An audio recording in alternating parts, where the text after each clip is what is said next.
Boa noite, irmãos, tudo bem? É um prazer poder falar com vocês mais uma vez. Estamos aqui para estudar a Palavra de Deus e falar desses grandes homens do passado, né? Queria agradecer a todos os inscritos do canal.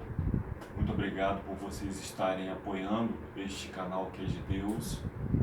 Tenho certeza que vocês estão contribuindo para o avançamento da obra de Deus. E gostaria de pedir a você que ainda não se inscreveu que por favor se inscreva. Basta você entrar no YouTube e digitar Missionário Ricardo Lins, deixe o seu like, ativa o sininho, clica na palavra personalizada lá, para que você receba todo o conteúdo desse canal. Vamos falar hoje de um personagem bíblico, assim como os outros, que tem uma importância muito grande, muito especial, mas ele tem uma particularidade. Mas antes vamos orar? Querido Deus e Pai, muito obrigado pelos momentos que se seguem. Louvado seja o seu nome, pela noite e pela oportunidade de repartir o pão da vida. Fale conosco, seja o nosso professor. Em nome de Jesus, amém. Hoje nós vamos falar um pouquinho de Enoque, irmãos. Eu disse que Enoque tem uma particularidade. Por quê? Porque Enoque está no céu. Enoque não vive mais entre nós. A Bíblia diz que Deus o tomou para si, porque Deus não via maldade, não via injustiça, não via engano, não via malícia. Enoque era um homem puro, um homem imaculado, irrepreensível. E Deus o tomou para si. No livro de Hebreus, capítulo 2, verso 11, nos diz assim: pois tanto que santifica como os que são santificados, todos vêm de um só. Por isso é que ele não se envergonha de lhe chamar irmãos. Deus, ele faz questão de chamar de irmãos aqueles que estão se santificando. Tá? A Bíblia deixa isso muito claro. Aqueles que andam em santificação, eles, aos olhos de Deus, são vistos como verdadeiros irmãos. Né? Certa vez Jesus estava pregando para os discípulos e um discípulo veio e chegou à porta e falou: mestre, sua mãe e seus irmãos lhe chamam. E aí Jesus disse para este: minha mãe e meus irmãos são aqueles que fazem a minha vontade e a vontade do meu Pai. Então, irmãos, até para a gente ser chamado de irmão, ser chamado de filho, tudo existe uma condição. A gente precisa andar em santificação. Essa é o critério de Deus, né? É a metodologia que Deus instituiu aqui. O que a gente pode falar de Enoque? Vamos fazer um raio-x de Enoque, né? De Enoque está escrito que ele viveu 65 anos e gerou um filho.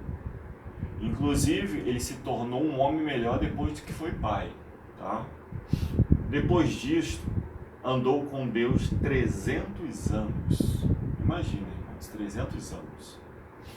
Durante aqueles primeiros anos, Enoque amara e temera a Deus e guardara os seus mandamentos. Ele era muito leal, muito fiel. Enoque vivia como se Deus estivesse do lado dele ali, observando ele, 24 horas por dia. Ele morava no campo, não morava na cidade, ele só descia para pregar e trabalhar. Enoque era um pregador da justiça.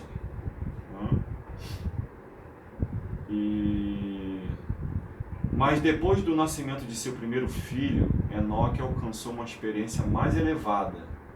Foi levado a uma relação mais íntima com Deus. Ele conseguiu compreender melhor como era o amor de Deus para com seu filho.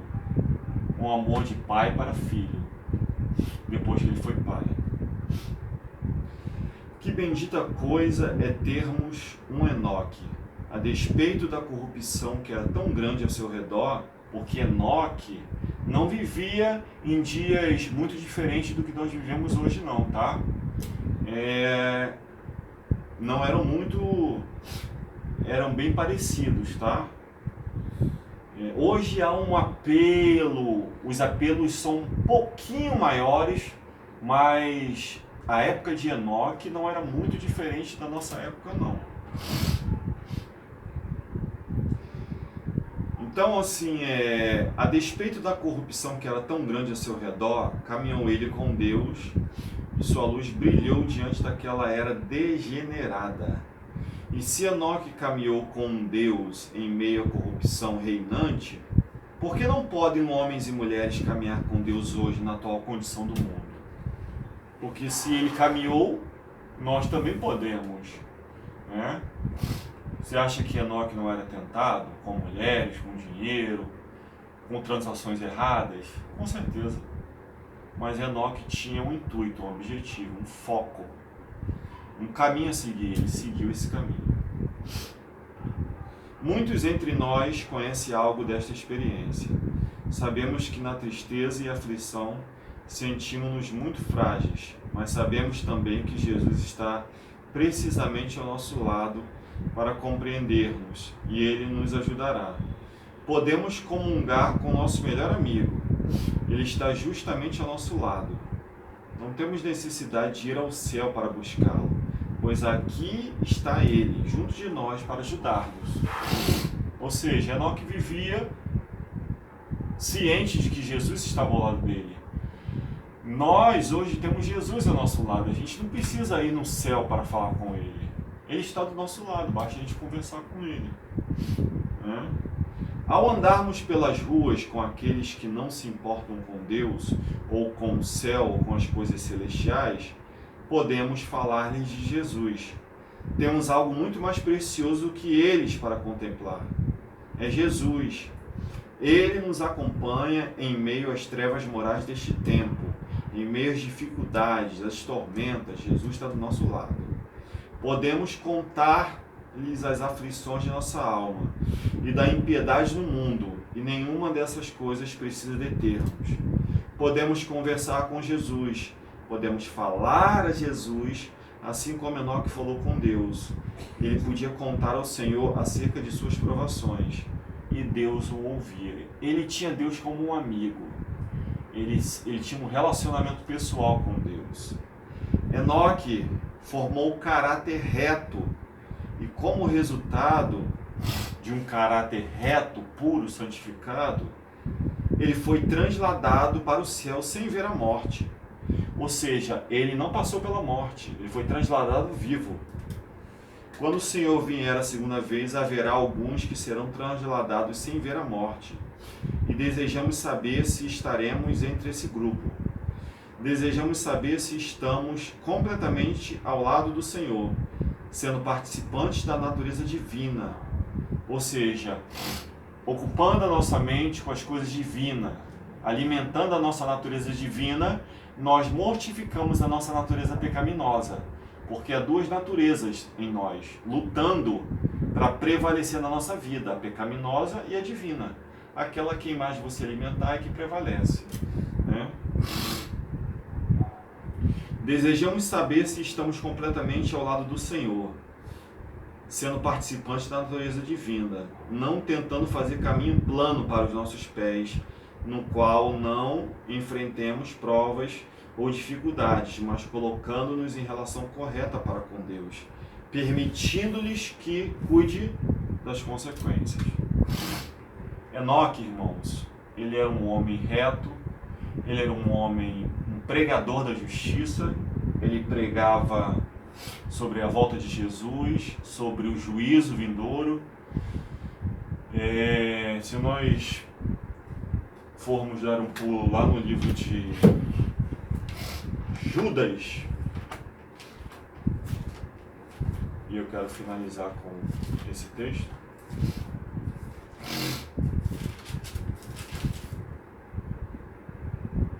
Olha o que diz o verso 14. E destes profetizou também Enoque, o sétimo depois de Adão, dizendo: eis que vem vindo o Senhor com milhares de seus santos. Enoque já pregava a volta de Cristo. Olha só, irmãos.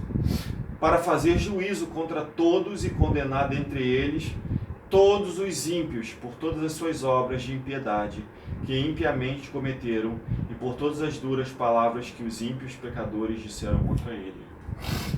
Ele já pregava sobre juízo, sobre a volta de Jesus. Ele pregava as doutrinas que nós pregamos hoje. Estamos falando de um homem que viveu, muitos e muitos e muitos e muitos anos atrás, mas que já tinha essa luz. Ele já anunciava a breve volta de Jesus. Ele já anunciava que haveria um juízo. E hoje nós estamos falando sobre isso, irmãos. Enoque hoje vive no céu. Ele é um privilegiado. Ele foi o primeiro a adentrar os portais eternos. Ele estava a um passo da cidade santa. Sabe qual é a boa notícia dessa noite? É que se Enoque, que era um homem sujeito às mesmas paixões que nós, ele chegou a um nível de comunhão com Deus, que Deus o levou para o céu, nós também podemos chegar a esse nível. Pela graça, pelo poder de Cristo Jesus. Cristo Jesus vivendo em nós, reinando em nós, nos controlando. Aí sim nós vamos vencer, assim como Enoque. Existem Enoque em nossos meios. Então ore a Deus e fale: Senhor, me ajude a ser como Enoque, um pregador, um homem leal, um homem obediente, um homem onde não se achou falta alguma, onde não se achou mancha. Não estou falando que Enoque não tinha uma natureza pecaminosa. Ele herdou uma natureza pecaminosa como eu e você, mas na vida dele não tinha lugar para o pecado. Ele buscava tanto a Deus, tanto, chegou o momento que Deus o tomou para si e o levou. Irmãos, que Deus tenha piedade de nós, misericórdia, que nos perdoe, que nos ajude também a alcançar esse ideal. Esse é o meu desejo nessa noite para você. Que você seja um Enoque aqui nessa terra. Que assim como o mesmo brilho que resplandecia na face de Jesus, resplandecia na face de Enoque, possa resplandecer na minha face e na sua face. Amém? E que a você que me ouve, que me assiste, que Deus possa te abençoar muito, possa te ajudar e que você possa a cada dia obter vitórias, vencendo pela graça e pelo poder de Cristo, fazendo de Cristo a sua força. Amém, irmãos? Vamos orar? Querido Deus e Pai que está nos céus, obrigado pela vida de Enoque, pela vida de José, de Daniel, esses grandes homens do passado. Eles tiveram a sua importância e nós podemos tirar lições da vida deles para nós. É bem verdade que o nosso modelo, o nosso exemplo maior é o Senhor Jesus. Mas Enoque foi um homem que nos deixou muitos exemplos importantes. Nos ajude, Pai, a reter esses exemplos, essa lealdade, essa fidelidade, essa humildade e essa santidade de Enoque para a nossa vida, para que possamos cumprir o nosso legado assim como ele. Fica conosco, nos dê uma noite tranquila, no nome de Jesus. Amém. Deus abençoe todos.